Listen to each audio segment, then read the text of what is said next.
بسم اللہ الرحمن الرحیم۔ السلام علیکم ورحمۃ اللہ وبرکاتہ۔ عزیز طلباء، امید ہے آپ خیریت سے ہوں گے۔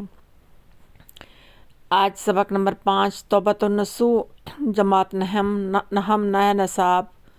فیڈرل بورڈ کا جو ہے نا وہ میں اپلوڈ کر رہی ہوں۔ پلیز آپ اس کو اچھی طرح اس کے الفاظ مانیں، سمجھیں، پڑھیں، اپنی کتاب پر لکھیں، لیکن ساتھ ساتھ اس کا لیکچر جو ایکسپلینیشن ہے وہ لازمی سنیں، کیونکہ بیٹا ضروری نہیں کہ لغوی جو معنی ہیں وہ آپ کے ریئل معنی ہو کے یعنی وہ آپ کے جملے کے حساب سے وہ ہوں، کیونکہ ایک لفظ کے بہت زیادہ الفاظ کے معنی ہوتے ہیں۔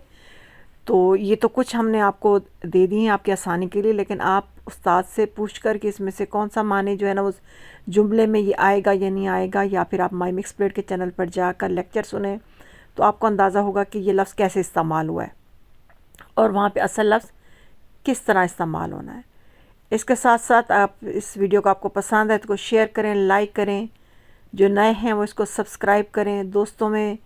سب کو بتائیں، تاکہ علم جو بانٹنا پھیلانا صدقہ بھی ہے، خود بھی فائدہ اٹھائیں اور دوسروں کو بھی فائدہ اٹھانے کی جو ہے نا وہ ترغیب دیں۔